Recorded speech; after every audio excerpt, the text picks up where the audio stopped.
पिछले भाग में हमने देखा कि किस तरह से एसाव और याकूब का मिलन हुआ,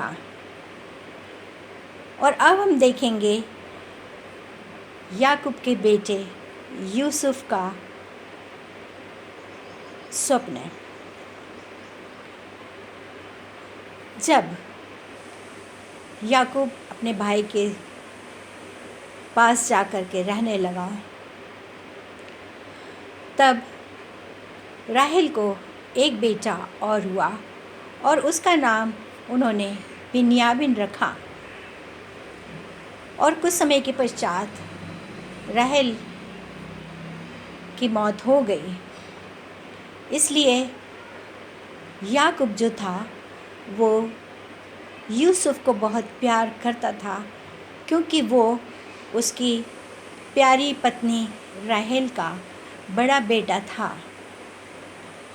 और वो इतना प्यार करता था कि बाकी के जो 11 भाई थे वो उससे चढ़ने लगे। और याकूब ने उस बेटे के लिए, यूसुफ के लिए रंग बिरंगा अंगरखा बनाया, और उसको जब वो पहनता था तो भाई बहुत चिढ़ जाते थे। जब यूसुफ थोड़ा बड़ा हुआ तो उसने स्वप्न देखा और उसने अपने भाइयों को बताया कि मैंने आज एक स्वप्न देखा है कि अपन लोग एक खेत में खड़े हैं और 11 पूले उठ करके मेरे वाले पूले को दंडवत कर रहे हैं। उसके भाइयों ने गुस्से में आ करके उसको बहुत डांटा और कहा कि ये तेरे सपने के अनुसार क्या हम लोग तुझे दंडवत करेंगे। वो और चिढ़ने लगे यूसुफ से। कुछ दिनों के बाद यूसुफ ने फिर एक स्वप्न देखा और उसने फिर अपने भाइयों को बताया कि आज मैंने फिर से स्वप्न देखा है। और क्या देखा है कि सूरज, चांद और तारे मिल कर के मुझे दंडवत कर रहे हैं। उसके भाइयों ने कहा कि लो, अब तो तेरे माता पिता और हम लोग सब मिलकर तुझे दंडवत करेंगे। कैसे कैसे स्वप्न देखता है। बहुत गुस्सा हुए वो लोग और उसको अपने पास से भगा दिया। लेकिन उसका पिता सब बातों को अपने मन में रखा रहा और वो सोचता था कि पता नहीं क्या होगा उसके सपने का अर्थ। और एक बार क्या हुआ कि उसके भाई जो थे 10 भाई, वो दूर देश में चले गए अपने जानवरों को चराने के लिए, और काफ़ी दिन हो गए तो वो नहीं लौटे। और उसके पिता ने यूसुफ को बुलाया कि जाओ बेटा, खाना ले जाओ अपने भाइयों के लिए और देखना वो लोग सही सलामत हैं कि नहीं, उनका समाचार मेरे पास ले करके आना। और वो खाना ले करके अपने भाइयों को ढूंढने निकल पड़ा। और जब वो ढूंढ रहा था तो किसी ने देखा कि ये किसी को ढूंढ रहा है।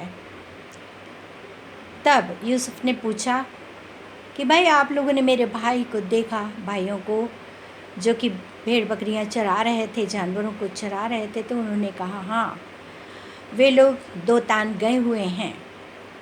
और ये दोतान जगह पर पहुंचा, वहाँ पर इसके भाई थे और भाइयों ने इसको दूर से ही पहचान लिया, क्योंकि वो लोग उसके अंगरखे को पहचान गए कि ये यूसुफ ही है। और उन्होंने दूर से जब उसको देखा तो उन्होंने कहा, अब ये आ रहा है स्वप्न देखने वाला। ऐसा करते हैं, अपन इसको मार डालते हैं, क्योंकि ये हमारी चुगली पिता से करता है। जब वो लोग ये सोच ही रहे थे तो सबसे बड़े भाई ने कहा, ऐसा करो कि अपन उसको मारेंगे नहीं। इस बीच वो इनके पास आ गया और इसने अपने पिता का संदेश उनको सुनाया, और वो लोग तो बहुत ही चिढ़े बैठे थे इससे, इसलिए उन लोगों ने उसके हाथ से खाना लिया और उसके कपड़े को भी उतार लिया। और उसी समय एक भाई को समझ में आया कि मारे ना अपन इसको, चलो इसको एक सूखे कुएं में डाल देते हैं। और वहाँ पर एक सूखा कुआं था और वहाँ पर उन लोगों ने इसको डाल दिया। और जो अंगरखा उन्होंने उसका उतार लिया था, उसको एक बकरी के बच्चे को काट करके उसका लहू उसमें डाला, उसको लहू से लथपथ कर दिया और एक सेवक के हाथ पिता के पास पहुंचाया और कहा कि इस अंगरखे को पहचान लो, इस कपड़े को पहचानो, कहीं ये आपके बेटे का तो नहीं है। और सेवक वहाँ से चला गया। और जब उसने अपने मालिक को बताया तो उस अंगरखे को वो पहचान गया और उसने कहा, अरे मेरा बेटा यूसुफ अब इस दुनिया में नहीं रहा। वो बहुत शोक और विलाप करता रहा। इधर उसके भाइयों ने मिस्र देश में जाने वाले सौदागरों को देखा तो उन्होंने कहा कि चलो हम अपने भाई को इनके हाथ बेच देते हैं, ताकि हमारे पास कुछ पैसा भी हो जाएगा और ये भाई को हम नाश करने से भी बच जाएंगे। और उन्होंने उन सौदागरों के हाथ 20 चांदी के सिक्के में अपने भाई यूसुफ को बेच दिया। और जब वो मिस्र देश में पहुंचा तो वहाँ पर पोतीपर नाम का एक व्यक्ति था, जिन्होंने इसको खरीद करके अपने घर में नौकर रख लिया।